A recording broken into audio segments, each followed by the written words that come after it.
Thank you all for your patience. We should be holding on pretty soon. Thank you. Thank you.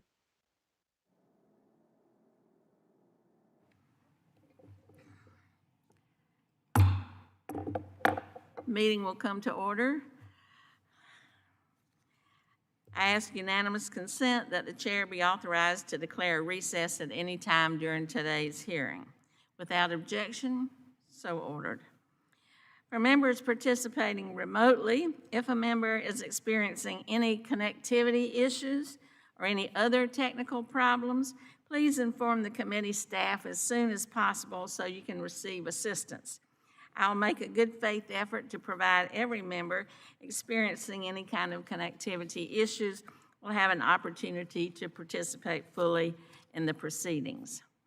It's the responsibility of each member seeking recognition to unmute their microphone prior to speaking and to keep your microphone muted when not speaking to avoid inadvertent background noise. Should I hear any advertent background noise, dogs barking, cats meowing, children playing, I'll request that the member please mute their microphone.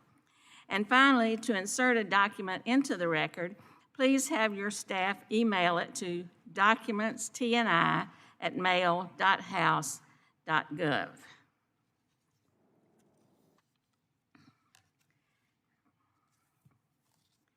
We want to say good afternoon to everybody who is watching or participating, and to thank our witnesses for being here today. This is the subcommittee's first hearing of the 117th Congress. Before we get started, though, I'd like to take a minute to recognize and welcome Mr. Daniel Webster of Florida, who is the new ranking member of the subcommittee.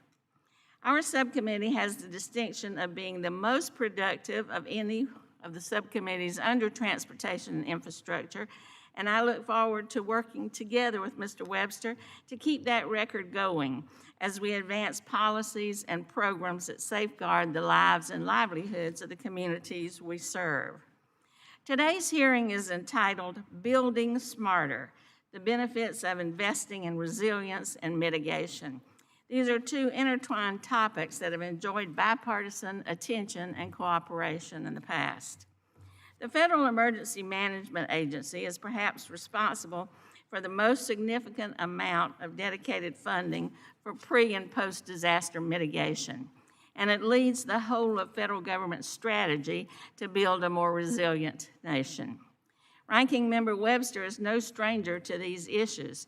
As he noted to me, he previously worked in the Florida legislature to enact the state's updated building codes in 1996, following the devastating impacts of Hurricane Andrew. Those updated building codes are one example of a cost-effective mitigation strategy, and they've led to more resilient communities all across Florida. In insurance and emergency management circles, Florida's 2004 hurricane season is infamous for 4 major storms: Charlie, Francis, Ivan, and Jean, that crisscrossed the state during a 6-week span, leaving virtually no square inch untouched. In the wake of those storms, the Insurance Institute for Business and Home Safety conducted a study of residential construction, comparing homes built before and after the 1996 adoption of the bolstered codes to examine the impacts on insurance claims. The IBHS study found that homes constructed after the new codes saw 60% fewer claims, and those claims were 42% less costly than the homes constructed before the strengthened codes. Now, that's just one example, but we know that when homes, businesses, and other infrastructure are built stronger from the get-go or are built back stronger following disasters, they're less likely to be seriously damaged during future events. That ability to bounce back faster is a measure of their resilience. Unfortunately, as more American communities grapple with ever-increasingly severe natural hazards, we don't have to look hard to find examples of communities that we all represent that have been knocked down by recent disasters. Last month, for example, Texas Electric Utilities suffered a multi-day catastrophic failure resulting from an unusual deep freeze. Something similar had happened in 2011 and also in 1989, and one of the recommendations of the multiple after-action reviews in 2011 was for generating companies to invest in insulation for equipment and heaters or other technology that's commonly employed by their counterparts in areas more prone to cold weather. While the power generators are typically investor-owned utilities and ineligible for mitigation assistance from FEMA, their failure to invest in this type of mitigation led Governor Abbott to request a major disaster declaration for all 254 Texas counties to provide relief to the 4.5 million households that lost power and to the public buildings and other infrastructure damaged by the deep freeze. In a briefing for members of Congress and their staffs last month, the state's emergency manager, Chief Nim Kidd, estimated that the resulting damages experienced by public buildings, private businesses, and residents from last month's rolling blackouts from days-long power outages would likely result in the need for more federal disaster assistance, more than was allocated to respond and recover from 2018's Hurricane Harvey. And that was the state's costliest natural disaster up until that point. And it was reported on Tuesday that at least 57 Texans lost their lives as a result of severe winter weather, from hypothermia, carbon monoxide poisoning, medical equipment failure, falls, and car crashes. We haven't even touched now on the ever-increasing threat of wildfires across the West and the expansive risk to low-lying communities from rising tides or storm surges. The majority of the assistance FEMA provides in response to presidential disaster declarations funds the repair or replacement of infrastructure. In addition to this public assistance funding, the Stafford Act provides for 15% of eligible disaster costs to be sent to disaster impact states to be used in post-disaster mitigation projects. This is referred to as the Hazard Mitigation Grant Program. These projects have provided a significant return on investment to the taxpayer. Depending on the type of project, the National Institute of Building Sciences has demonstrated between $4 and $11 in reduced disaster recovery costs resulting from federally funded mitigation projects. Let me repeat that, a savings of return between $4 and $11 depending on the project, and that's a key point for us to remember. In 2018, following significant analysis work by this subcommittee, Congress amended the Stafford Act with the passage of the Disaster Recovery Reform Act. For the first time, taking lessons learned from successful post-disaster mitigation programs, we decided that FEMA should have a similarly funded program. This program existed prior to the reform bill, but was consistently funded by our colleagues in appropriations. We thought we needed to take a closer look at this and found that the program should differ from the Hazard Mitigation Grant Program because it would be nationally competitive. For a state like Nevada, that can make a huge difference. We have 86% of our land owned by the federal government, so we don't get much disaster relief, so pre-disaster mitigation would be a game changer. FEMA's program is called BRIC, Building Resilient Infrastructure and Community. It's too soon to tell how effective BRIC is, but just to look at the figures, the first application cycle for $500 million drew applications totaling $3.6 billion. So obviously, there's a great demand. So we want to examine what works and what's flawed in FEMA's approach to mitigation and resilience, how the agency can further empower states, tribes, territories, and localities to better leverage this type of program. I look forward to all of our witnesses and our members' perspectives, working with Ranking Member Webster and our colleagues to advance future legislative efforts out of this committee to provide FEMA the resources and tools that it needs to make American communities more resilient, more resistant to predictable hazards. I thank you for your attention. And I now recognize Ranking Member Webster for his opening remarks. I'll ask unanimous consent before you begin, Mr. Webster, if you'll indulge me, unanimous consent to insert 2 items into the record. One is a statement from Bill Strong Coalition, which has been a leader on these issues. I believe a few of our witnesses today are actually members of Bill Strong. And also the committee's received a letter from the Smarter, Safer Coalition outlining its priorities in this space. Without objection, so ordered. Mr. Webster? Thank you, Chair Titus, for holding this hearing today. I really appreciate it. I'm thankful for the witnesses, including Mr. Falk, who is from Florida, representing the National Association of Home Builders. I'm pleased to serve as ranking member of this subcommittee. Look forward to working closely with the chair on issues critical to this subcommittee, including resiliency and mitigation, which are very important to Florida. So in 2015, work was done in this committee, and we learned that just 25% of the disasters accounted for more than 92% of the disaster costs. While disaster declarations have increased, these numbers show it is a small number of large disasters that are driving the disaster costs. Ultimately, the real solution to lowering disaster costs is upfront investment in mitigation, which the chair talked about, hardening of existing structures, which is sometimes very economical and yet brings about much savings, not only the savings, but also strength to the building. We know mitigation saves lives, reduces property damage, and disaster costs. Study after study shows, as the chairman said, that you invest $1 mitigation, you get $4 to $11 are saved. We have seen the benefits of mitigation firsthand in Florida. After a devastating 2004-2005 hurricane season, Florida made specific policies and behavior changes to improve on our disaster preparedness, including an overhaul which began quite a few years ago, before that, to rewrite the building code and implement it.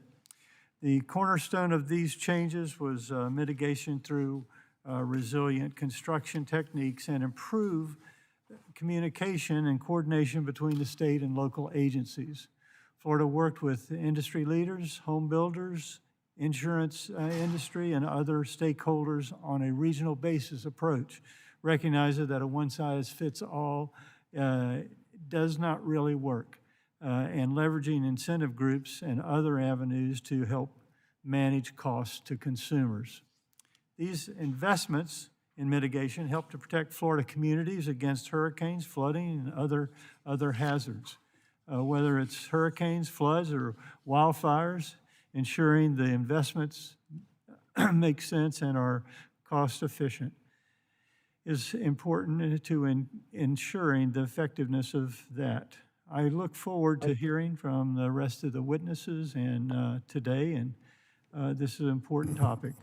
Thank you, Chair Titus, for holding this hearing, and I yield back. Thank you, Mr. Webster.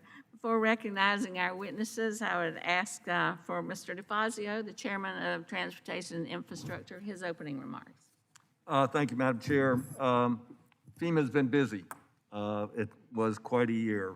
Pandemic, above average tornado, flood, hurricane, and wildfires in the United States. And I've got to thank the people at FEMA.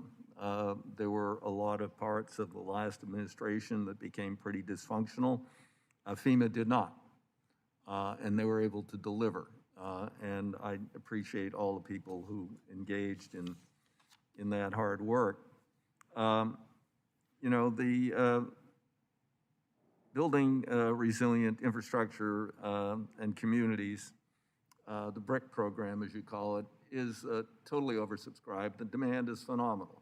The savings are even more extraordinary and phenomenal, in addition to ongoing savings for the the individuals, communities, businesses in terms of reduced insurance costs when they undertake these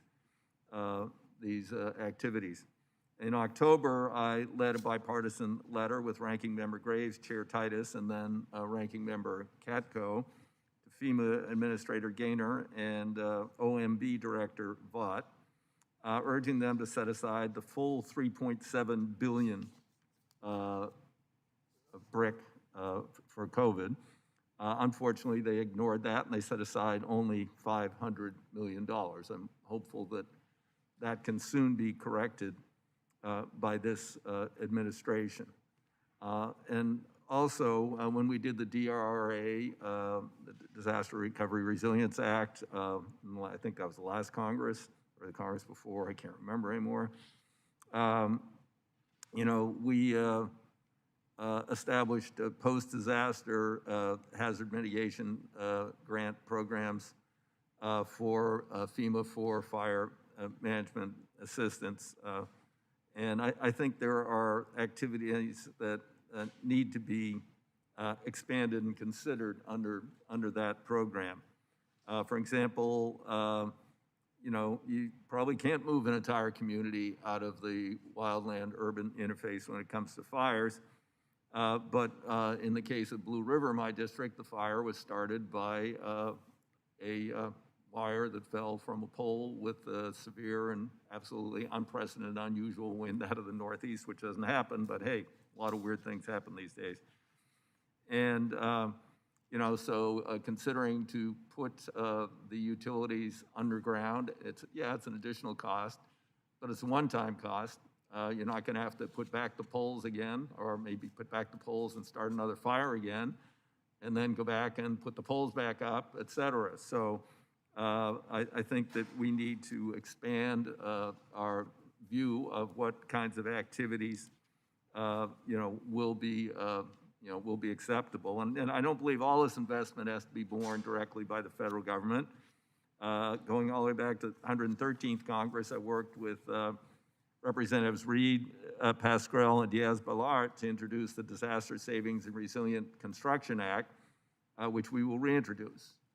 It provides tax incentives to encourage individuals, companies to basically prepare their homes and businesses to their whatever is the predicted natural disaster and known risks in their areas, lessens the cost of insurance claims, and certainly future disaster relief. And I plan on working with our colleagues on the Ways and Means Committee, and hopefully they will advance the measure. And then, just 3 years ago, the Republican-controlled Congress and White House decided that DOD had to establish a resilience standard for all its at-risk facilities.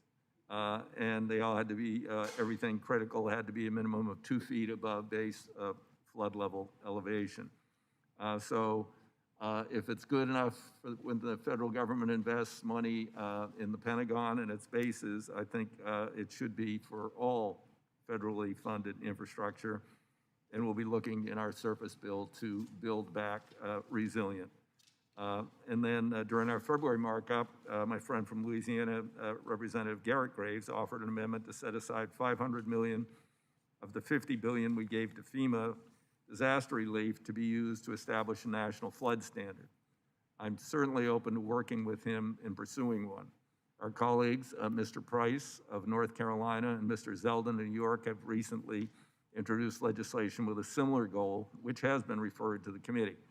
So we've got our work cut out for us to go forward in a bipartisan way to work and help give FEMA the tools and the capability and the flexibility it needs to meet with new and evolving risks. And BRIC is just one example of how quickly we could make these investments with the oversubscription of that program. With that, Madam Chair, I yield back to balance my time. Thank you, Mr. Chairman. Mr. Graves is not with us to make a statement, so we'll now like to welcome the witnesses to our panel. Mr. Roy Wright, who is President and CEO of Insurance Institute for Business and Home Safety.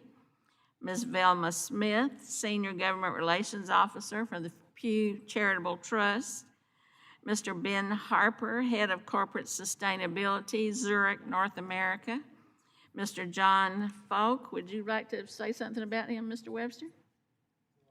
Mention anything about Mr. Falk? Didn't you say he was from Florida? National Chairman of the Home Builders, and but he also is from Florida, a builder over in the Tampa Bay area. All right, we're glad to have him. And then Mr. Russell Strickland, I believe Ms. Norton would like to introduce him. Yes, Madam Chair. I will be pleased to introduce today as a witness Mr. Russell J. Strickland from my neighboring state of Maryland. Mr. Strickland is an experienced emergency management professional who has more than 40 years of experience in the field of emergency services and first responder activities at the state and local levels of government, academia, and the private sector. This includes expertise in fire and rescue services, emergency medical services, fire inspection and investigation, communications, and emergency management leadership. Mr. Strickland currently serves as the Executive Director of the Maryland Emergency Management Agency. In his current role, Mr. Strickland leads the agency that has primary responsibility and authority for disaster risk reduction and consequent management for the state of Maryland. This includes service as a direct advisor to the governor during disasters and coordinating support for local government as requested. With this extensive background, I am pleased that we have Mr. Strickland here to testify before us this afternoon, and I thank you, Mr. Strickland, and you, Madam Chair. Thank you, Ms. Norton. We're delighted to have all our witnesses. They certainly bring a level of professionalism and expertise to the panel, and we look forward to hearing from them. Without objection, our witnesses' full statements will be included in the record. Since your written testimony has been made a part of the record, the subcommittee requests that you limit your oral testimony to 5 minutes. We'll now proceed with the witnesses and begin with Mr. Strickland. Thank you for the kind introduction and for holding this hearing and allowing me to testify on behalf of the National Emergency Managers Association. In the state of Maryland, we rely on investments in mitigation and a whole community approach to addressing our vulnerabilities. These investments ensure that when a disaster strikes, the communities affected will be able to effectively respond and build back stronger. However, our journey to be a more resilient state and nation faces some challenges that, with your permission, I would like to address. First, your foresight in creating the Building Resilient Infrastructure and Communities Program, BRIC, has allowed states to implement projects that will strengthen our collective resilience for the long term. However, state and local needs currently far exceed available funding. As such, we strongly encourage Congress to work with FEMA and OMB to allow the full 6% set aside of eligible disaster spending every year for this program. BRIC is transformative in its capacity to support large infrastructure projects, particularly those related to stabilizing community lifelines, and that is why it is so important. Further, building resilience for Maryland's energy and communications lifelines is central to supporting our communities as they try to return to normal operations after a disaster. Given that in many states, the private sector owns and operates most critical infrastructure, leveraging BRIC funding with public-private partnerships will strengthen our resilience. The federal government remains an active partner in supporting our mitigation projects and strengthening our resilience. Earlier this year, Maryland submitted an application to the BRIC program, and we're looking forward to getting started. Second, FEMA's all-or-nothing approach to building code standards in this year's BRIC application scoring may unfairly place communities that are still working through that adoption process at a disadvantage, perpetuating a cycle that puts people and buildings at risk. In my written statement, I go into detail about the benefits provided by using building codes that are appropriate to local hazards to avoid disaster losses and increase resilience. While these benefits are a worthwhile investment, states often must conduct a lengthy legislative process to adopt new building codes. FEMA should remain flexible in supporting states and locals as they work to adopt the building codes appropriate to their risk profiles. Another challenge in our efforts to build back stronger is the complexity of many FEMA grant programs and the extensive requirements a jurisdiction must satisfy to access FEMA funding. For example, one difficulty is assisting the many locals who do not have sufficient staffing and capacity to develop successful grant applications. This is particularly challenging for our low and moderate income communities that face repetitive hazard risk. We should work together to simplify the requirements or provide increased funding to hire staff to assist local jurisdictions in writing competitive grants. With disasters increasing in size and frequency, our recovery and resilience efforts must be aligned with building back stronger rather than the previous capability and capacity. As you know, the state of Maryland is threatened by a host of hazards and a coastline vulnerable to sea level rise and erosion. In addition to our work with federal partners, Maryland is working to establish cross-sector partnerships that reduce risk to our people, property, and critical infrastructure. Effective coordination is critical, and Maryland has seen successful partnerships with FEMA through hazard mitigation assistance and our hosting of a FEMA integration team, which places FEMA personnel in a state emergency operations center. None of these challenges, however, cannot be overcome. Our strong working relationship with this committee has brought us this far, and I'm sure will bring more opportunities for success in the future. On behalf of the state emergency managers, thank you again for holding this hearing and drawing attention to the needs of the emergency management community. Emergency management is a team sport, and we will surely be more successful in saving lives and property when we work together. Thank you very much. Thank you, Mr. Strickland. Mr. Wright? Good afternoon, Chair Titus, Ranking Member Webster, and members of the committee. I appreciate the opportunity to be with you all today. If 2020 has taught us anything, it is that the home is of paramount importance, and for too many, vulnerable to the forces of Mother Nature. The dangers of COVID-19 led Americans to seek refuge in their homes, juggling remote work, childcare, and other necessities of life under a single roof. 2020 showed us that housing is infrastructure. Yeah, housing is infrastructure. And yet 2020 should also be remembered as the year that climate change barged through the front door of American families. 2020 delivered the most active Atlantic hurricane season on record, the most named storms in history, the outlandish number of acres that were burned by wildfire, and a Midwest derecho that was the costliest thunderstorm in our nation's history. NOAA reported another 2020 record. There were 22 weather and climate disasters that broke through the $1 billion cost mark. We'll look at 2020 in a broader context. While natural perils last year were particularly bad, it was not an anomaly. There's a pattern of major disasters that just won't let up. Lots of factoids. So what do we do about it? We must adapt, and adapt now. In an era where severe weather continues to disrupt lives, displace families, and drive financial loss, our team at the Insurance Institute for Business and Home Safety develops the science and building practices so that the places where people live, learn, work, worship, and gather are safe, stable, and strong. The risk is on an escalating path. Our partners, the Reinsurance Association of America, has been leveraging private sector analytics and public data to visualize the interplay between natural hazards, housing stock, and socioeconomic vulnerabilities. I'll let you look at the specifics in my written testimony, but here's the central point. We must leverage public-private partnerships if we're going to focus limited resources on the places of greatest impact.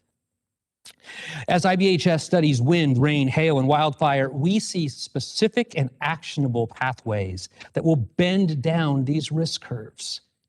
But we cannot allow resilience to be a luxury item.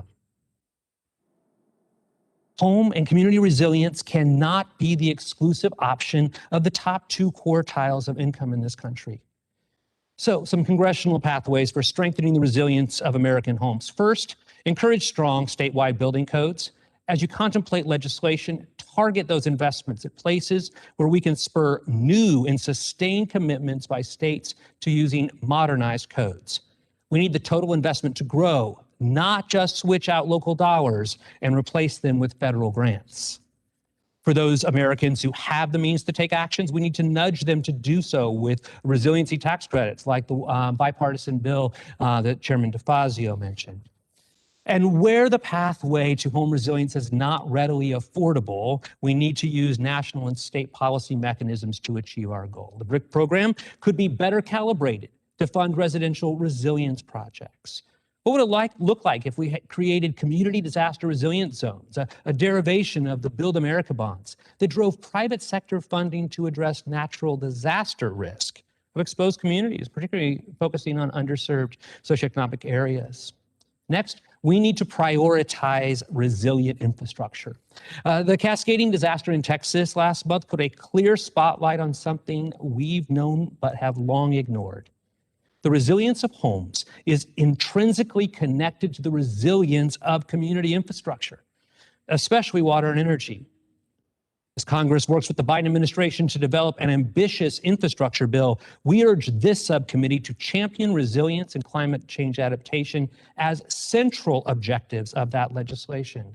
Do not miss the opportunity to reduce the future cost of disaster relief by making resilience to severe weather and changing climate a central component of the infrastructure.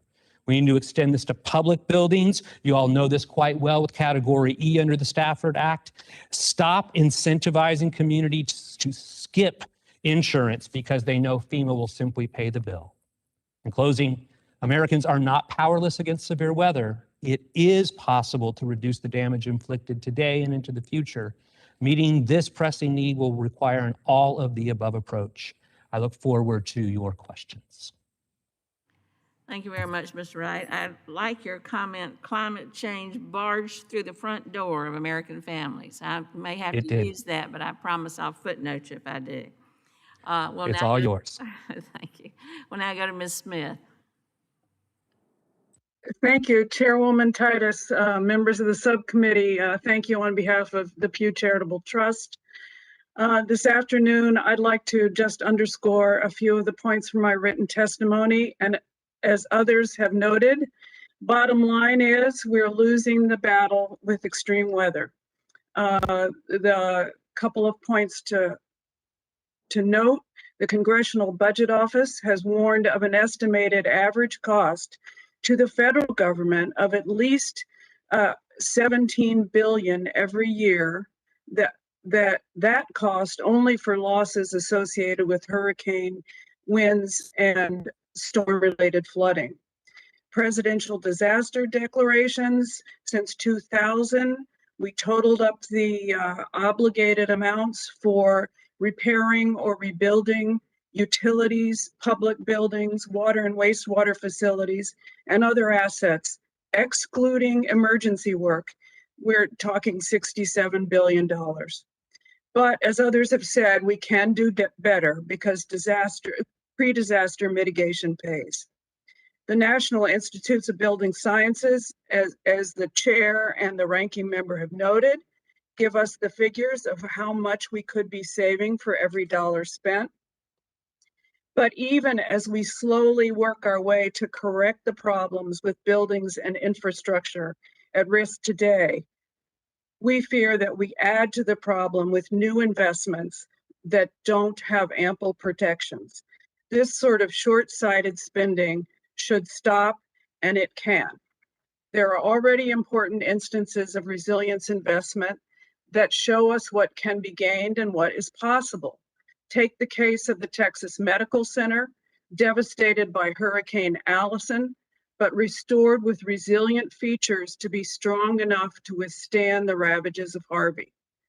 Or the Spalding Rehab Hospital, built to serve a waterfront community in Boston, but built to continue functioning as sea levels rise. Consider the innovation and the no regrets adaptation solutions that architects, planners, engineers are designing. Restored rather than filled wetlands that keep homes from flooding and stop sewage overflows. Oyster reefs protecting roadways, rail line piers that can be elevated as needed, rising along with the sea. Levees set back from rivers that redirect floodwaters and restore habitat. Many resiliency solutions will bring multiple benefits: keep businesses open, and supply lines functioning, offer employment, bring open space to harsh environments, and address those painful social inequities. Some use nature itself to bring down the cost. It is perplexing then that such approaches have not been deployed more widely, that more communities, more developers, and more public and private investors have not completed thorough, forward-looking vulnerability assessments, made sensible siting choices, and embraced modern building codes. That is why we believe that you must act swiftly in your infrastructure work to address this growing resilience gap. We are hopeful that you will require new investments in transportation to incorporate resilience, new authorizations for water infrastructure to require assessment of vulnerabilities and getting ready for weather extremes, and assuring that new federal funding for housing projects with federal funds choose not the low-lying risky land because it is cheap, but incorporate proven means of keeping people high and dry and safe. As Chairman DeFazio has noted, this has been done before in the NDAA, and you can do it again. We certainly call your attention to the HR 481, the Taxpayer Savings, the Flood Resiliency and Taxpayer Savings Act, introduced by Congressman Price and Zeldin. We think that is worth your swift action. In closing, I thank the chair for taking up this important issue and for inviting Pew to engage in this discussion. I look forward to your question. Thank you very much, Ms. Smith. Mr. Harper. Yes, good afternoon. I would like to thank Chairwoman Titus, Ranking Member Webster, and other members of the committee for the opportunity to testify today.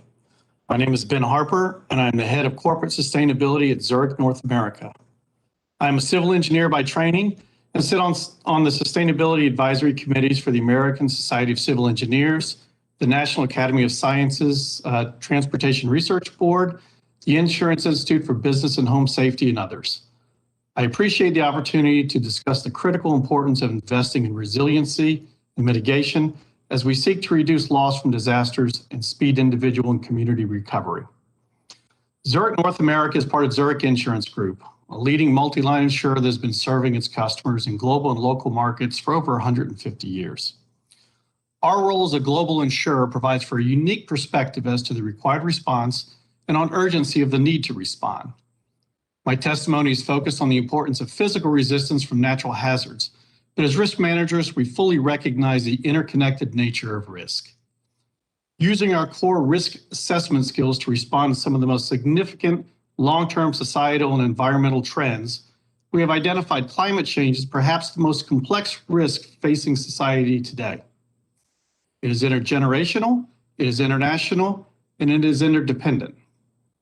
Our aim at Zurich is to leverage our sector's role as a primary risk signaler for society to help raise awareness of the increasing frequency and intensity of natural hazard events, and ultimately to incentivize the behaviors and best practices that will be required to both mitigate the worst impacts and adapt to changing weather patterns.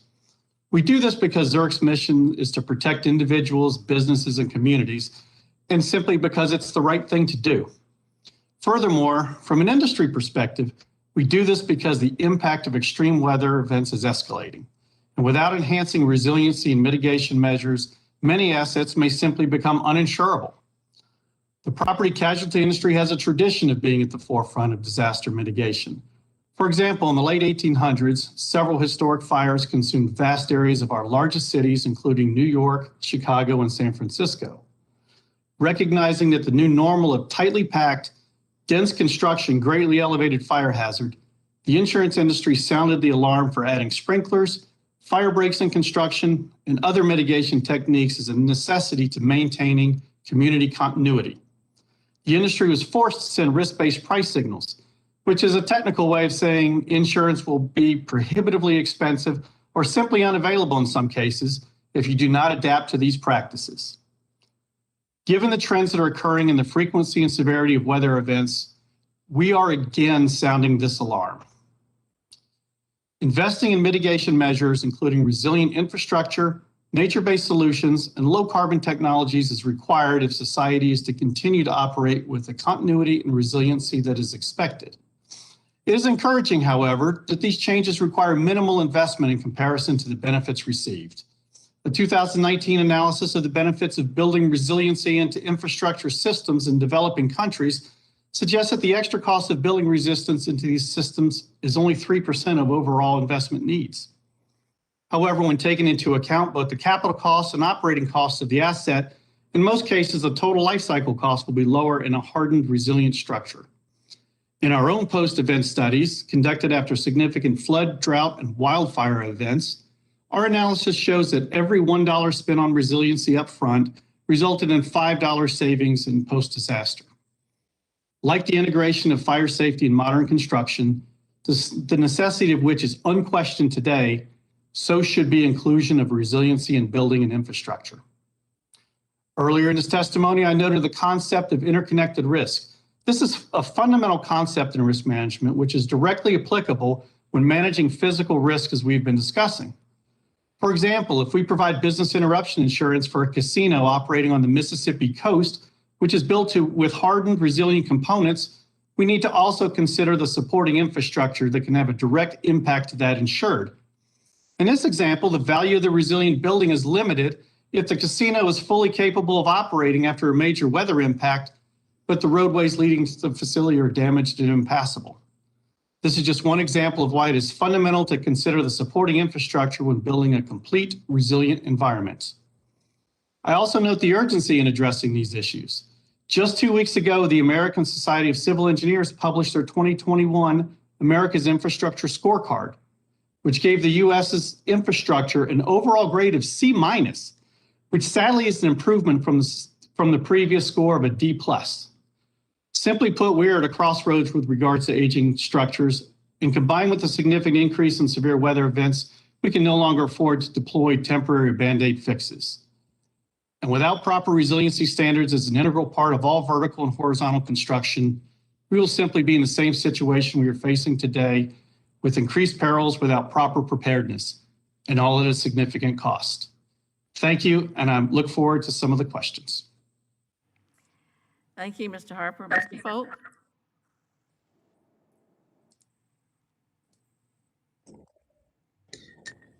Thank you. Chairwoman Titus, Ranking Member Webster, members of the committee, I am pleased to appear before you today on behalf of the National Association of Home Builders. I would like to discuss the importance of housing affordability, the role that modern building codes play in reducing damage from natural disasters, and the need for mitigation policies and programs to improve the resiliency of the existing housing stock. I also want to focus on suggested financing mechanisms and other incentives to spur investment of production of homes that are both resilient and affordable. My name is Chuck Falk. I am the National Association of Home Builders Chairman of the Board, and I'm a custom home builder in the Tampa Bay area. I have served on the City of Tampa and the State of Florida Hurricane Codes Committees, which gave me a firsthand look at what catastrophic disasters can do to communities.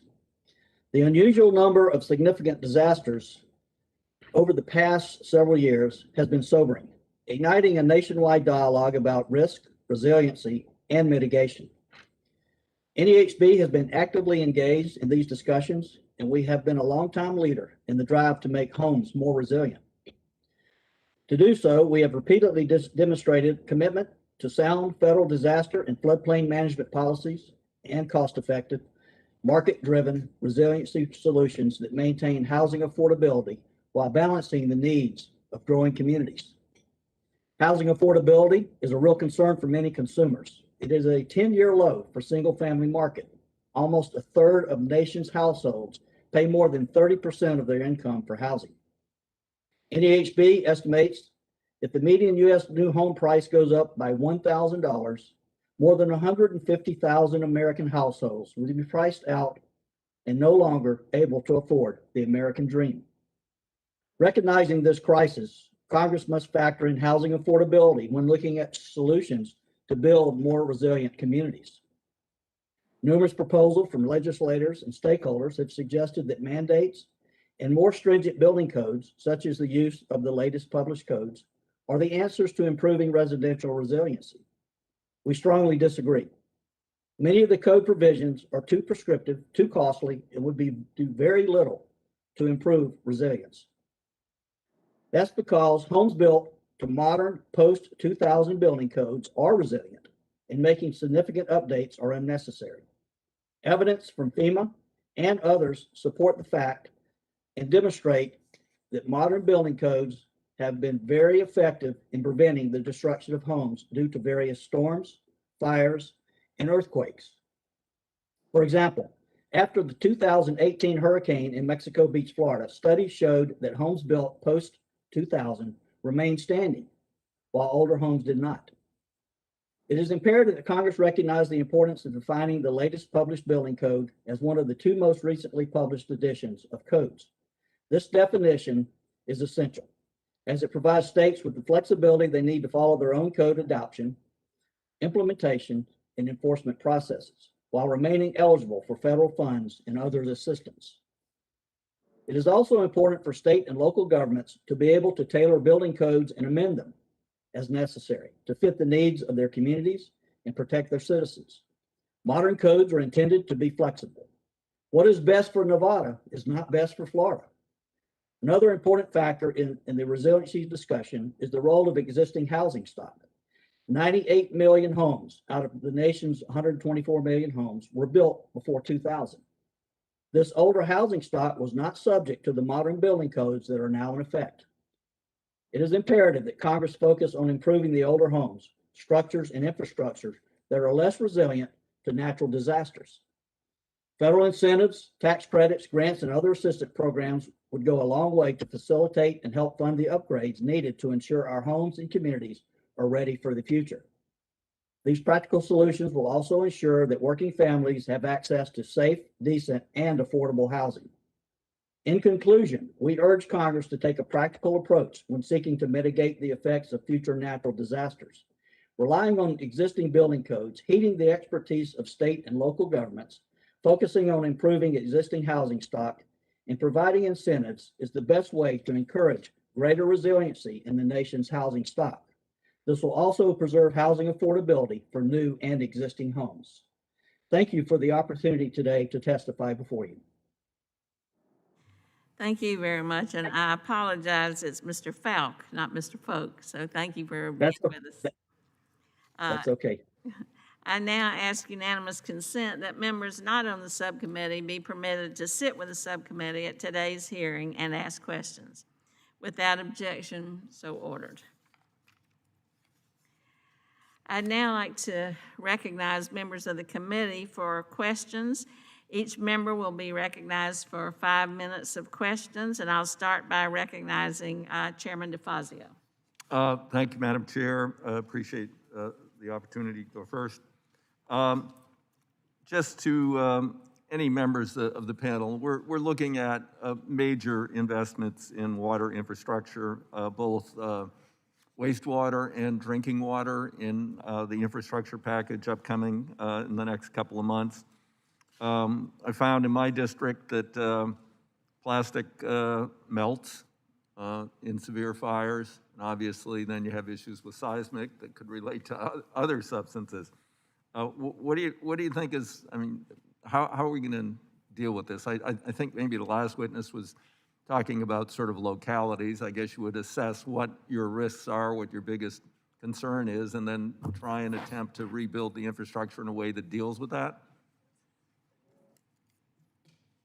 Anybody Yes, want Mr. to? Chairman, if I could, I would tell you that that's exactly the right case. You've got to deal, particularly on this infrastructure side, but on the housing stock as well, specifically with the risk as it exists in that community. So you think about how things tie together, you think about the pipes, but I also think about water infrastructure and whether or not the infrastructure itself can withstand a major storm surge event, or a fire that approaches it. You know, things like a flood risk management standard is so imperative, because if water comes up and over into a wastewater treatment plant, it shuts down. All right. I would add, Mr. Chairman, that the important thing is also to look at the risk as it will exist in the future. You don't want to have to rebuy a new infrastructure. You don't want to have to rebuild the housing again. So you want to look, to the extent that you can, you know, where's going to be the saltwater intrusion that could affect the placement of new water supplies, where should the pumps be placed, all sorts of things. The wastewater facilities, how can you keep the electricity running when you're flooded? So to look at future risk as well as current. Thank you. And then I guess probably to Mr. Folk, or others can answer, but you raised concerns about the potential for a $1,000 increase in cost. Yet I was just talking to Mr. Garamendi, who had to leave, and he was the insurance commissioner for a number of years in California. And I was talking about how I had seen a photo after a chaparral fire of a neighborhood where everything was toast except for one house. And that house was built with concrete siding, a tile roof, and metal shutters, and blocked attic vents. And it was still standing. But I'm willing to bet that current building codes don't require that, and it probably costs a lot more than $1,000 to get to that point. So do you think, like with this building in chaparral areas and other things, as LA expands, you know, that the modern building code will take care of that, which would be probably asphalt roof, certainly wouldn't include shutters and other things? Well, I believe that codes should be flexible, where they can change in nature to where issues take place throughout different regions in the country. You know, to replace, to make houses to where they meet and exceed some of the things that you're mentioning here. If they're made, if they're not affordable, I don't think the consumer will ever have the opportunity to enjoy or appreciate the savings or the use of that facility. Well, the point being that if someone's doing a major new development and they are building it in such a way that in a chaparral area, it's likely to burn down, that's going to impose considerable costs, obviously on the individuals and on the insurance and potentially on Stafford. So, you know, there's kind of front-end cost, back-end cost on these things, and I think there has to be a balance. And it should be, it seems to me, dictated by the region and the risk, and not say, well, we've got a uniform national building code and, you know, houses are bolted down now, they don't fly off the foundation, blah, blah, blah, we're taking care of these things. I think it needs to be more regionalized and localized. So perhaps insurance would like to perhaps, or someone else respond to that.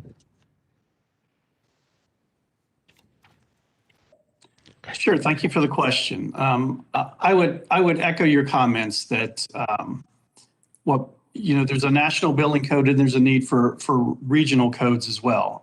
You know, natural disasters, there's uniqueness to different geographical areas, and when you use the example of wildfire, you know, that's one of those where I think it's almost a combination of what can you do from a regional perspective with codes, and then what can you do also from a larger built environment perspective.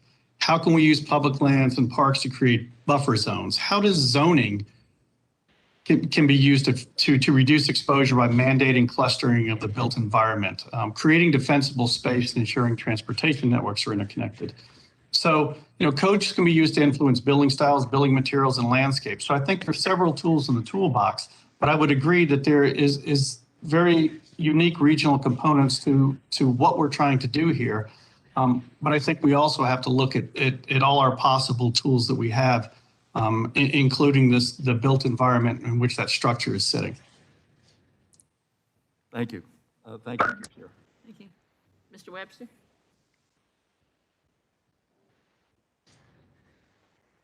I would say that, first of all, Mr. Falk, you raised some important issues on affordability in your testimony. We can push stronger building codes. However, if those building codes cost too much money, then the homeowners can't afford them, and we haven't improved mitigation. So where's the real balance between those two? I mean, there has to be a balance, and I know in Florida there are places where we balanced that out. What do you think? Well, Ranking Member Webster, I think Florida is a perfect example of balance. After Hurricane Andrew, I was able to witness firsthand the destruction that took place. It was devastating. It was almost hard to imagine the damage that took place. The knee-jerk reaction was to build homes that were bulletproof and could withstand any kind of storm. But we learned very quickly that affordability was out the window then. The consumer could not afford the home. It was very unattractive. And so we looked for balance, and we worked real hard in research and development after Hurricane Andrew. And Mexico Beach, Florida, at the last hurricane in 2018 was a great example where older homes did not stand. The newer homes that were built post 2000 stood up against the storm, and it was a success story.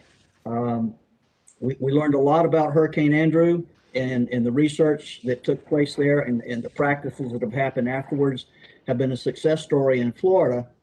But like I said earlier as well, what we do in Florida is not necessarily what they need to do in Nevada.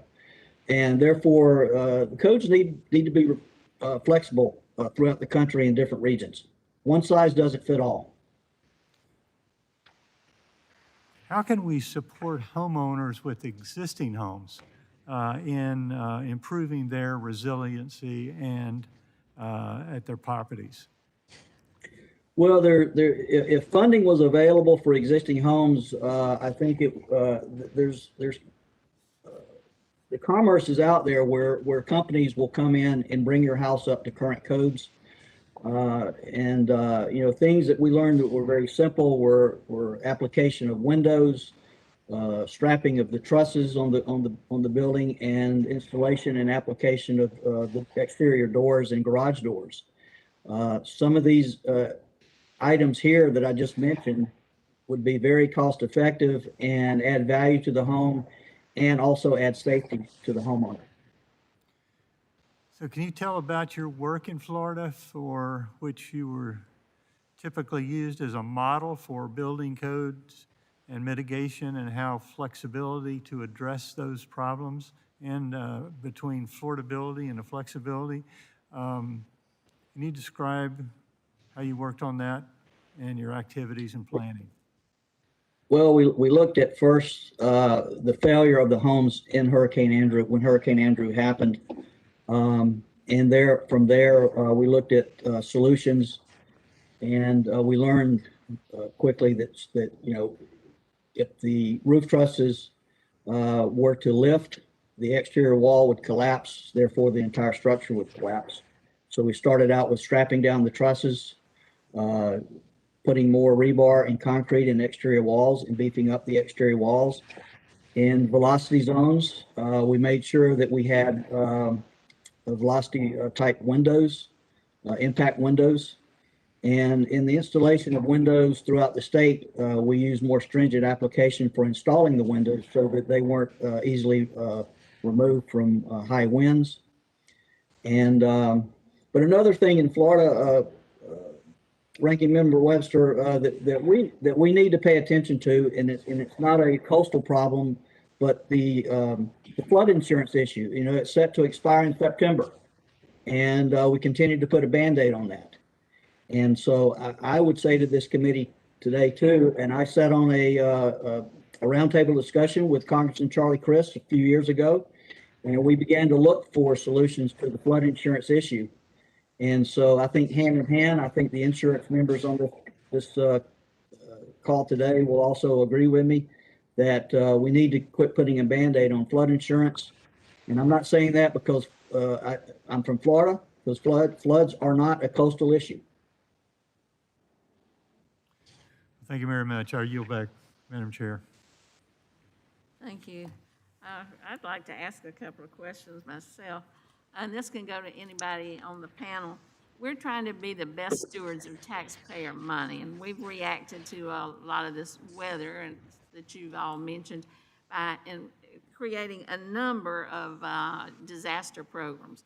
You've got some in HUD, you've got some in defense and transportation, DOE, EPA, just all these different programs. I wonder if you could talk to how we can make them more accountable, how they can be more cost effective, and how they can be more coordinated so you don't just keep creating layers of bureaucracy and difficulty for people who need to apply for these funds that come from different sources. I'd like to speak on behalf of the National Emergency Managers to that point, because that is an issue that we really are constantly up against. It's the numerous federal programs, both before, during, and after disaster. And if there could be a way at the federal government level to centralize this coordination, and to us, it would really be FEMA, needs to be well aware of all of the programs that are available within the federal government, and to be able to coordinate with the states those programs and how they may be most effective per what that particular state's issue, risk, vulnerabilities might be. That to us would be a great assistance. Thank you.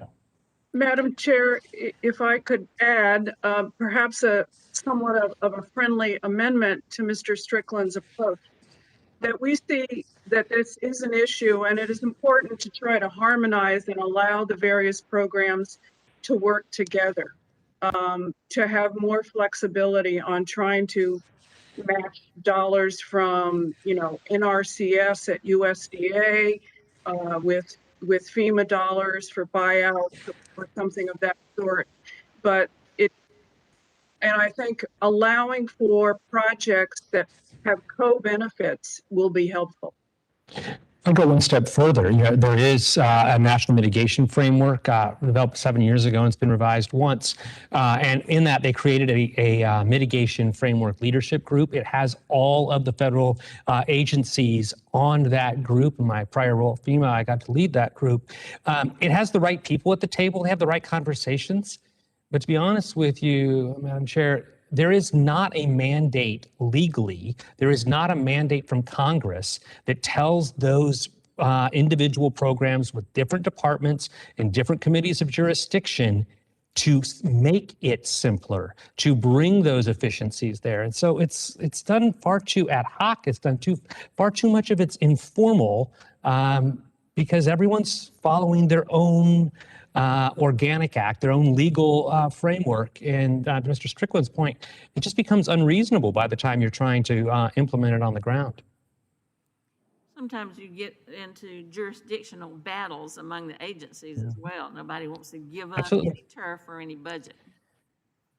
This is true. Sounds like from all of you that this might be something we need to look at more carefully, and we'll welcome your wise counsel as we do that. One other question. We saw in FEMA's National Advisory Committee report that underserved communities stay underserved. They usually don't get the benefits of some of these programs. I wonder if y'all might comment on how we could better serve those communities, get the information to them, get the resources to them, supplement their ability to apply for grants. Any suggestions? I think twofold. One of them is there is a need to have the capabilities in the ground to develop the applications. But I think the bigger issue is the ability to bring the match. In almost every state, the locality has to bring that 25% match, which is required in all of these, at least the FEMA grant programs that we're referencing here today. And underserved communities don't have that. And that was my point earlier. You know, while there were $3.6 billion worth of applications that came in from BRIC, I wonder how many of those are coming from underserved communities. How many of them really have that? So yeah, I'm always reticent to say that we should change cost shares all the way to 100%. But I do think it's appropriate to look at that cost share and potentially make adjustments specifically when underserved communities will increase their resilience. Well, we did that in the I would COVID rescue package, and so it is a possibility. We can maybe look at that and shape it in such a way that it would be limited. It's a good suggestion. Excuse me, but somebody else was going to I would just suggest, Madam Chair, that an example from the state of Florida might be helpful, where they provide different amounts for different localities share, depending upon what kind of efforts have been undertaken. And perhaps you could do that with a balancing sliding scale based on level of need. Thank you. Thank you very much. Mr. Guest? Thank you, Madam Chairman. Mr. Harper, in your testimony, you cite my state of Mississippi as an example that you use on page 5. You say there on page 5, it says, when considering resiliency, we need to consider the entire built environment. For example, if we provide business interruption insurance for a casino operated on the Mississippi coast built with hardened, resilient components, we need to also consider the supporting infrastructure that can have a direct impact to the insured. It does no good to have a resilient building that is fully capable of operating after a major winter impact, but the roadways leading to the facility are damaged or impassable. This is just one example of why it is fundamental to consider the supporting infrastructure when building a complete resilient environment. Mr. Harper, can you speak on the importance of investing in resilient infrastructure as a public good, which would then support private investment? And do you believe that such investment would then incentivize private investment in resilient structures and new construction in those areas? Yes, sir. Speaking to the importance of infrastructure is also talking about the importance of response and recovery. We need to invest in infrastructure systems that can withstand disaster in order to allow emergency responders, at minimum, allow emergency responders in and to allow recovery to begin as soon as possible, opening up businesses within days and not weeks. Further, with more detail provided in my written testimony, as you stated, infrastructure is critical to economic resilience, which is really two parts. One is lessening the impact of the event, and two is the speed to the time of recovery to normal. And as an insurance provider, that's really our role, is to try to make people whole and make people businesses once again. And that is two-part. And that's why it's so critical right now when you do look at an asset to consider all parts of resiliency, which infrastructure is a critical part of that.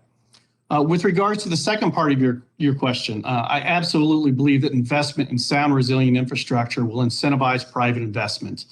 In particular, infrastructure performance is a key due diligence metric in analyzing commercial real estate investment.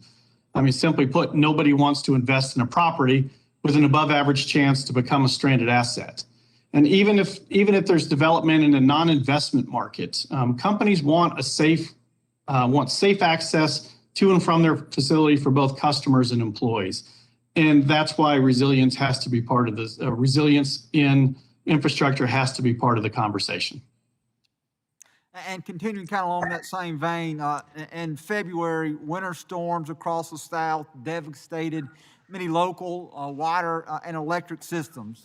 Jackson, the capital city of Mississippi, a city that I am proud to represent, Parts of the city lost water for more than 3 weeks, and here we are now 5 weeks out, and there are still portions of the city that do not have an adequate supply of clean drinking water. This has affected families, businesses, schools, all have been affected by this. Mr. Harper, you speak also in your testimony on page 6, you say that we are at a crossroads with regard to aging infrastructure.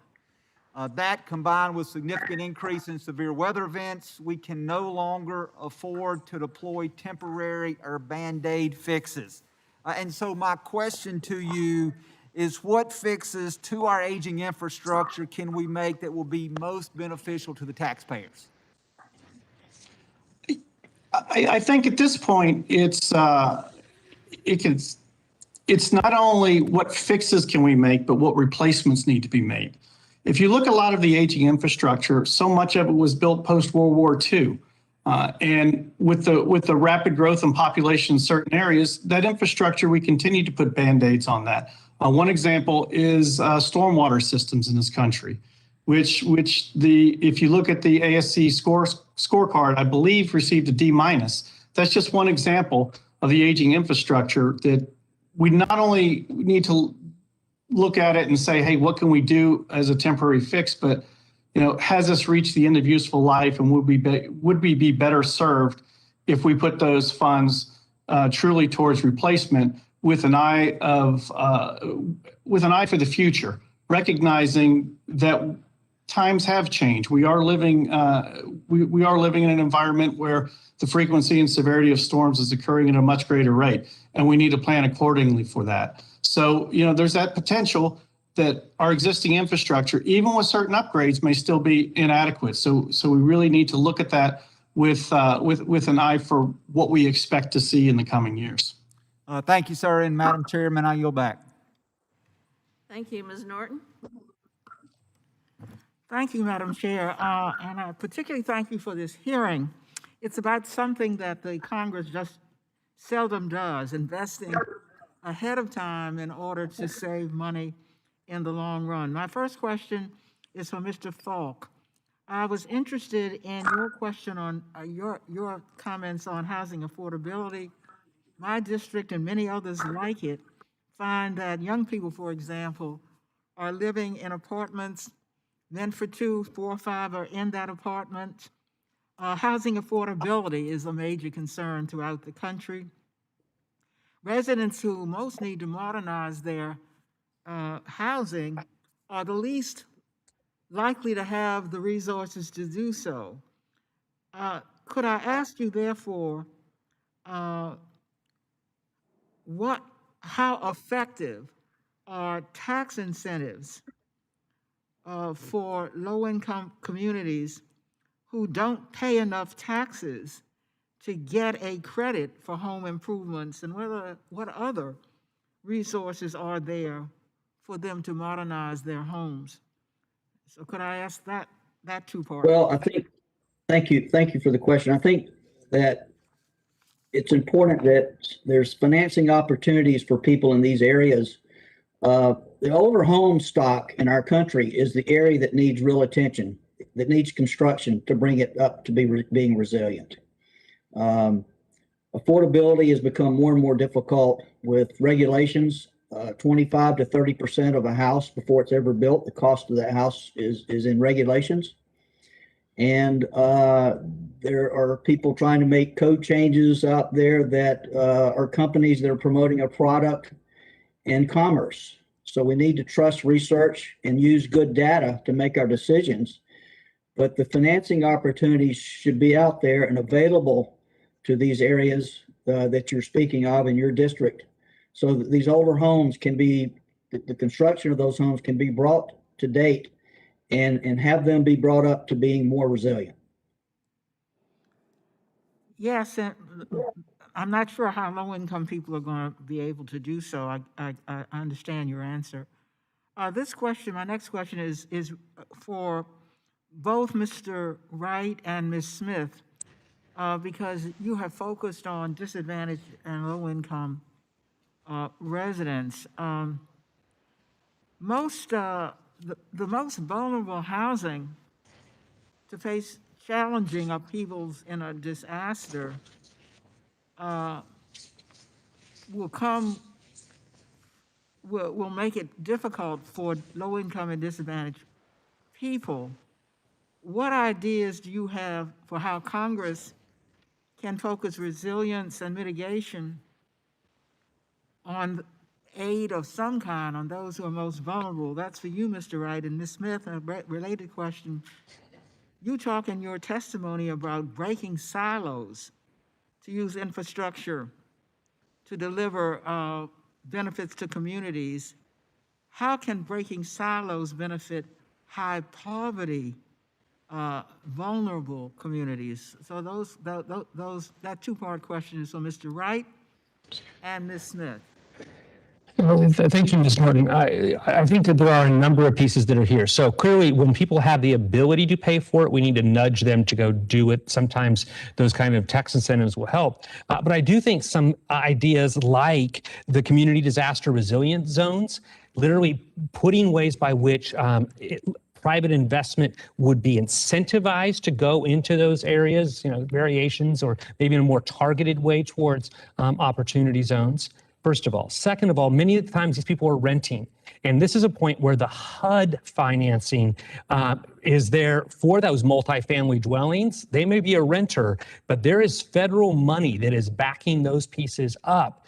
So how do we make it a requirement at the point of construction and even an ongoing requirement that if you are getting support, capital or otherwise through HUD, you must be meeting these resilience standards so that those who live there can withstand the events.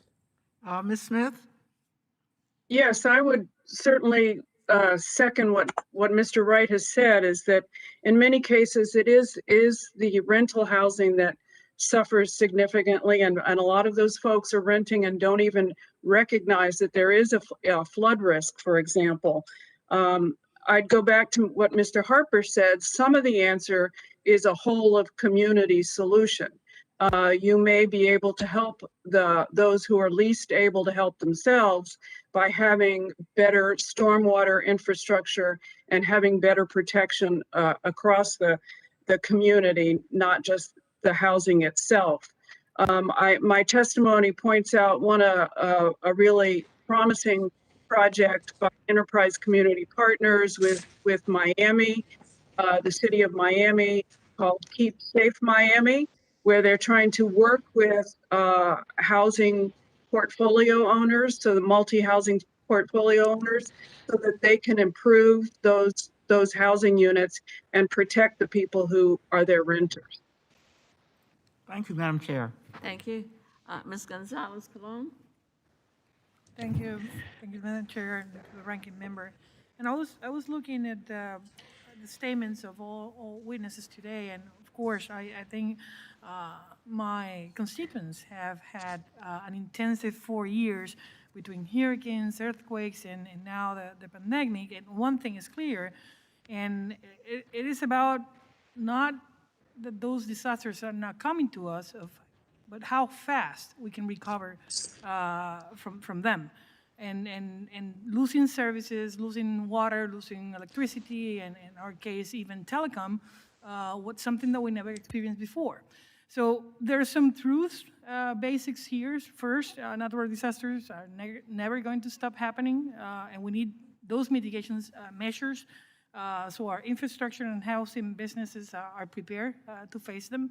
And second, we cannot make infrastructure and buildings indestructible, even if we wish. So that resiliency and the capacity to get back in function should be the one that we measure. And it's not just fixing what's got broken like it was before. Every time, I think that is wasteful. And the proper mitigation and the resiliency measures in our times should be to build back better. And I've been preaching that for the last 4 years, because I think it's a taxpayer's expense and waste of money if we do not change the new buildings and to the current codes. So in that sense, I work with Congressman Grace in the fight for the Disaster Recovery Reform Act, and I will continue to do and be by his side, seeking those provisions to be fully implemented. I think the critical services definition that we've been promoting in several bills, and I'm glad that one of the witnesses even brought those issues. But I think also advocating for bring structures to the current building and safety codes, regardless of the previous states, should be the measure for all areas that are being impacted by disasters. However, I must bring up that there's something here that we need to take care as well, and it's the issue of the funding, and you just brought it. I must point out that from the information that I do have from FEMA, Puerto Rico received $2.9 billion for mitigation, risk mitigation assistance. Of those, only $108 million has been obligated. So it's not just that the money is being approved by Congress, it's how fast or why people are stopping that money to being obligated, and we must pay attention for why, who's responsible, and what are the issues that are stopping that money from coming. So I will make one question right now to the Institute for Reinsurance Association of America, and it's that I'm looking at the appendix that you provided in terms of in your statement, and I think it's good to know the census tract about the National Risk Index and among other things, but I'm not seeing Puerto Rico there. So my question is, are we included, and if not, why?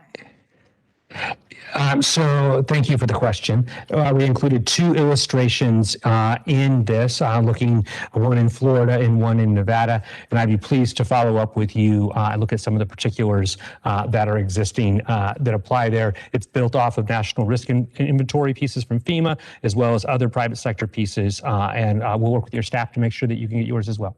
Thank you. And one of the issues that has been one of the hurdles and obstacles back home in Puerto Rico is in order to get some FEMA funds to be obligated for public assistance in many areas, you need those municipalities and the state to actually look at their insurance. And we've been fighting for the last 3 years to get those insurance to get paid.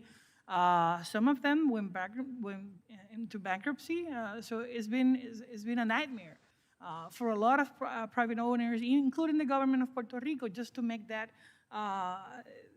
recover those funds. And that is stopping many of the rest of the recovery process with government buildings and public infrastructure, because we need to wait for that. And in that sense, there's a claim, at least in my district, I don't know if that's happening in the rest of the districts here, how we can expedite that process of reviewing, doing the assessment, making the proper payments. Because once that's done, then you have FEMA, and then you have the local government doing the match-up for many of those issues. Do you have any recommendation directly in that sense? Ma'am, I think everything has to do with the particulars of the claim that is in place, as is the case in Puerto Rico, as it is all across the United States. It is a state-regulated entity and on the insurance side of the equation, and oftentimes they're best positioned to lay in that space. And in some cases, you're saying some of those providers may not exist as they did formerly. I know my time is expired, Madam Chair, so I will submit some questions for the record. I yield back.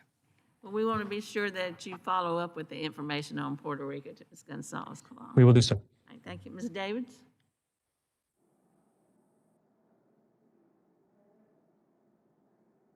Thank you. Then we'll go to Ms. Napolitano. Thank you, Madam Chair. It's great interest that I'm listening to this. One of the things we noted is that Mother Nature no longer is dependable. We have things that happen like the cold in Texas, but in California we have problems with earthquake, with fire, and with the levees out in Northern California. Pardon me. But I have long been a proponent that below ground is where the utilities ought to go. But Mr. DeFazio is right.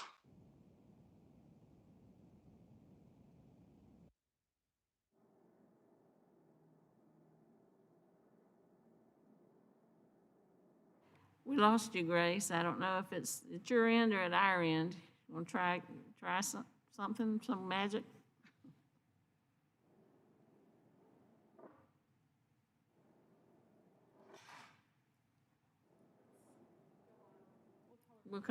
We'll come back to you, Grace. Oh, sorry, Ms. Van Dyne? Oh, yes, thank you very much. Mr. Falk, I just want to ask you a question. You had suggested that we should take a comprehensive look at disaster preparedness and recovery.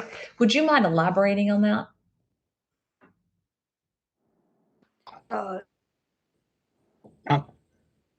Would you repeat the question again? Sure, sure. You had suggested that we should take a comprehensive look at disaster preparedness and recovery, and I'm just wondering if you wouldn't mind elaborating on that.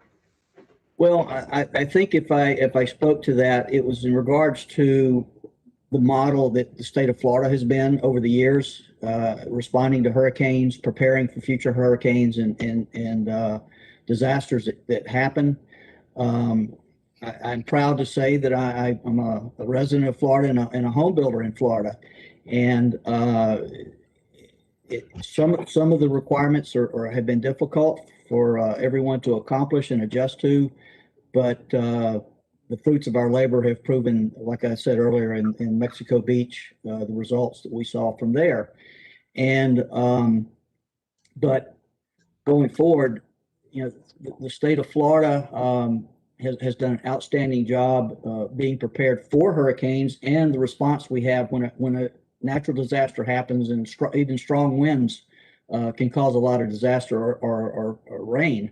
So the state of Florida has done an outstanding job being prepared for this, and I'm just proud to say that we have done a lot of work and research towards that goal. Well, no, I mean, I know you have. When I worked at HUD, it's back in 2017 when we had Hurricane Harvey and we had Hurricane Maria. I'm sure you remember that. And I think the initial estimates for damage in Florida was going to be over $5 billion, and it ended up being less than half a billion. And that was almost specifically, exclusively due to the fact of the resiliency build. And a lot of states did not have that, as Jennifer was pointing out about Puerto Rico. So I think we've definitely learned our lessons on that. And we're very, very much in favor of anything that we can do, because Puerto Rico is kind of a neighbor of ours, and we've been working very hard to do what we can to help Puerto Rico and the residents in Puerto Rico. But to give you an example of construction and preparedness, though, there's been a new rule in Florida where you have your code where the house has to be built, for instance, 12.5 feet above sea level. To meet 100-year floodplain requirements. And now they've just added an item called freeboarding, which adds another foot to that requirement. And the layman doesn't understand how one more foot adds, in some cases, $5,000 to $10,000 to the cost of a house. So I keep going back to housing affordability. Yeah. It's of the utmost importance for everyone, everybody that has the dream of owning a home in our country. Well, you just kind of teed me up, by the way, for my other question is, there are some regulations or administrative burdens that increase the time it takes home builders to deliver projects and prevent innovation on resiliency. How can Congress address those, and what kind of recommendations would you have? What are you seeing? Policymakers need to reduce regulations. You want to be more specific? I just got here. I need more specific. Well, next time I'm up in Washington, I'll have a class for you. Okay. But no, it's in Florida. I guess we're the leaders in a lot of the things in coastal construction because hurricanes are so prominent in our area. But it's in Ranking Member Webster. He was involved with our codes committees that worked to create these codes for hurricanes. I guess I was just asking. Do you see that some of the regulations basically prohibit kind of the innovations on? Yeah, it does. It takes time, especially in the land development side of it. Okay. In some areas, there are multiple layers of approvals. And so we've experienced that in Florida, and as a state, we're trying to do some things to help eliminate some of the regulations, but some of it is repetitive. And once you get past one layer of regulation, there's another layer for you that is redundant. It's almost a similar request, but just from a different office. And so I mentioned earlier that 25 to 30% of the cost of a house right now is regulations.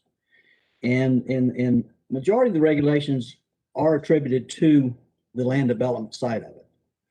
But time is money. And under the circumstances now with COVID and a lot of the shortages of materials and things we're experiencing as an industry, lumber prices, affordability is becoming very, very difficult. And we take this very seriously at the National Association of Home Builders. Excellent. Thank you very much. I yield back my time. Thank you. I believe Ms. Napolitano is back with us. Yes, I am. Can you hear me now? We can. So the floor is yours. Okay. Thank you very much, Madam Chair. My statement has been that maybe we need to look at what agencies deal with hurricanes or any kind of emergency and what they do with that monies they get. I know that you say that they don't want to give up any kind of title or ownership, but it would be nice to know what they do with anything they are given. The other thing I want to say is we ignore the Native Americans and of course the territories. As you have heard from Puerto Rico, the Mariana Islands have suffered a lot of hurricanes. But to Mr. Wright, the building codes in California are very extensive and very harsh. I know that. But we have earthquake, we have fires, and we have levees up in Northern California. Mother Nature's thrown a lot of curves and will continue to give us a heartache, I think. So how can we prepare for that? How do we amend our building codes? Because every area is different. You can't say that one applies to all of them. And any information that you can give, dissemination to the League of Cities, to the governors, to give to the city so they can start looking at things that they should be looking out for in their own areas. Anybody? Yeah, thank you, Congresswoman. What I would say to you is, first of all, I think California has really, really solid building codes. I think on the earthquake side, particularly, they're very good. They have good pieces on wildfire as well. But remember that most of the homes in California were built well before any of the wildfire building codes came into effect in that space. As we move forward in that space, we've got to find a way, particularly in wildfire, to understand there's individual to the person. I'm away from my phone. Please. I'll keep going, sorry. That there is the structure itself, but it's also the neighborhood and the surrounding community. And it really requires all three of those layers to take action. Wildfire is one of those few pieces that even if you perfectly mitigate your home, your neighbors not doing the right thing can cause your home to burn. Sorry about that. Yes, and I have an area in my backyard that we have a mountain range, and so we do have the ability of fires. We had several in the last couple of years that have really been devastating. And then it deals with the sludge, the mud coming down off the mountain, because later you get rains and then you get that additional burden for the residents. But yes, the Bobcat fire this year that kind of set off a whole series of cascades there in your district. And then when the rains do come, that turns into mud and flooding. To Ms. Smith, can you discuss the need for increased investment in water quality and stormwater projects? That's one of the areas that Chairman DeFazio, Mr. Fitzpatrick, and I introduced a reauthorization of the Clean Water SRF program recently, and it includes a grant program. But can you touch on that? Be happy to. As a former member of the Virginia State Water Control Board, I know how important those programs are to states and to localities.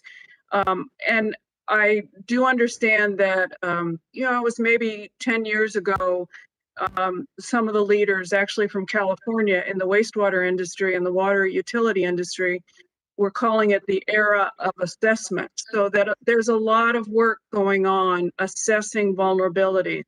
And I think to the extent that for the utilities that haven't done the assessments, to getting that going in your infrastructure package, and also to adding money so that they will be able to start building in the protections to elevate their mechanical components, their electric, to put up berms, to protect their intake points, protect groundwater supplies, all of that. If you can add that into your package, that would be greatly needed. I greatly appreciated, I think.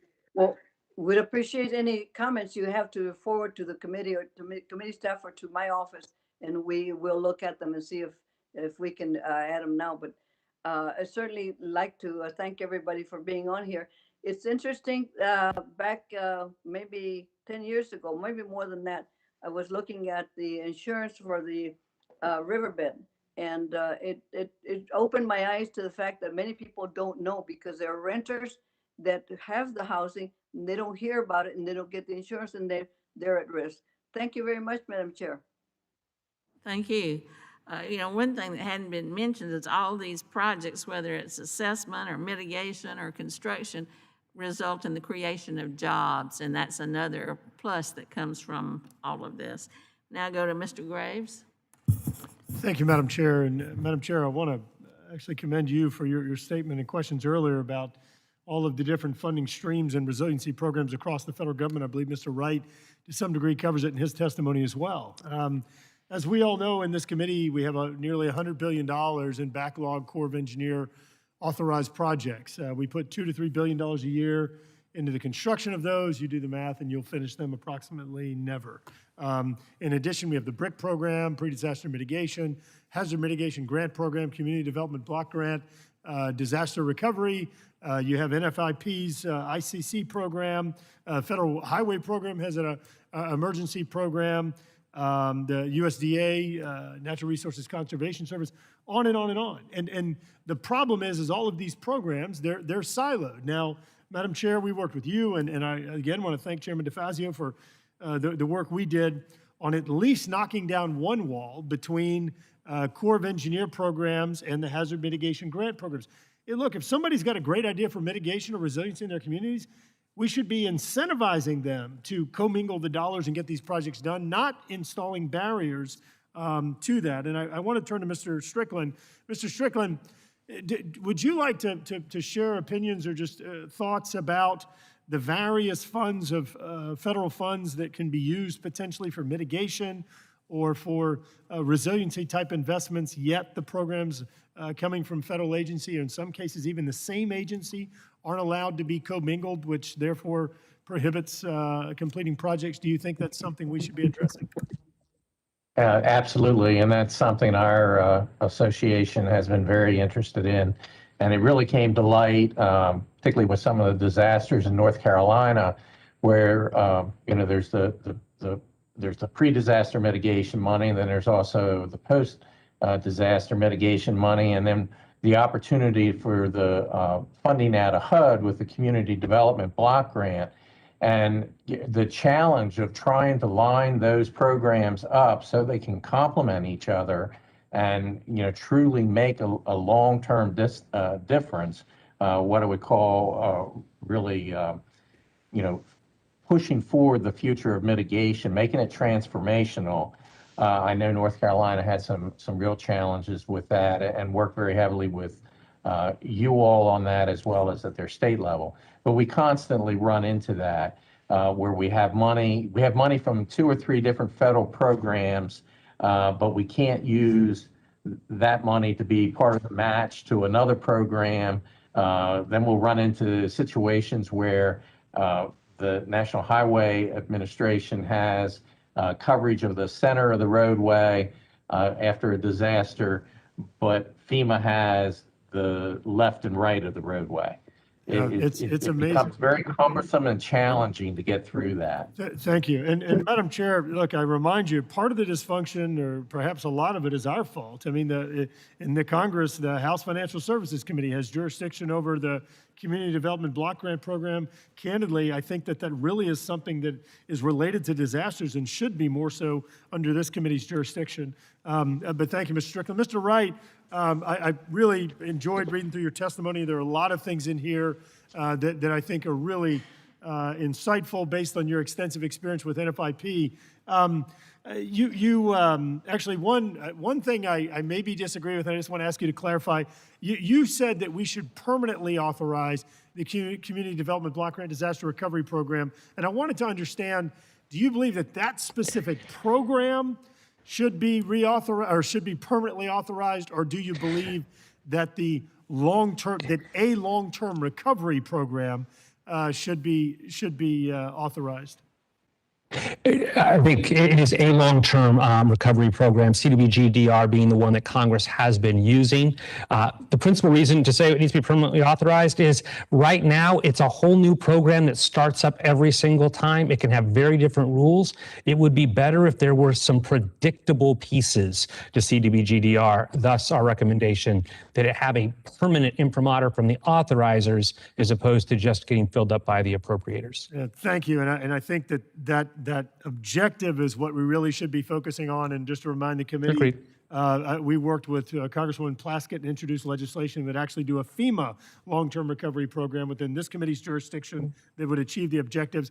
Folks came and testified for this committee, and on average, it takes HUD 7 years to hit the same outlays percentages as the Economic Development Administration's disaster program that they hit. I think it was in 12 months or 16 months, something like that. So it further impacts the disaster victims. Madam Chair, thank you very much. Look forward to working with you on some of these issues and yield back. Yeah, I think we have our work cut out for us, but we have some common goals here, and I look forward to pursuing them with you, Mr. Graves. Ms. Davis?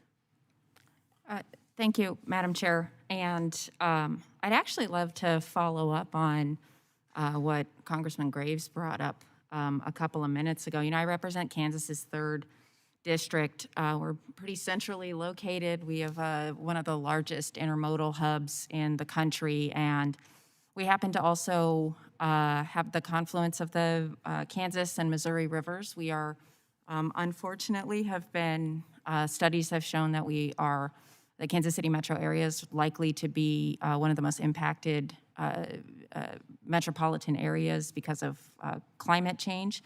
And I think the idea of how we fund projects and what we're doing around that is really important. And Mr. Graves brought up some of the different funding options. And at the close of the 116th Congress, the House and the Senate reached an agreement to establish a resilience revolving loan fund that would seed state-level funds and would make 30-year low-interest rate loans to communities for investments in resilience and mitigation projects.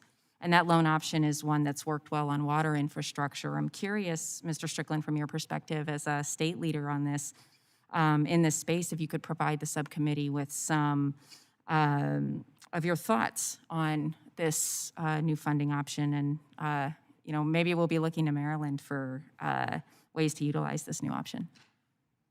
Well, I appreciate that very much, because actually Maryland has a bill in right now that would create a fund that we could utilize for building resilience and really through mitigation projects.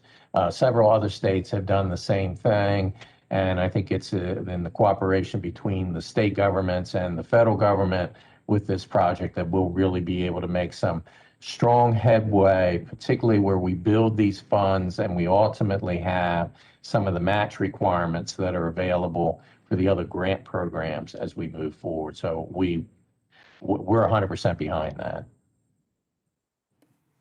Thank you, Mr. Strickland. And I don't know if anybody else wants to weigh in on this new funding option.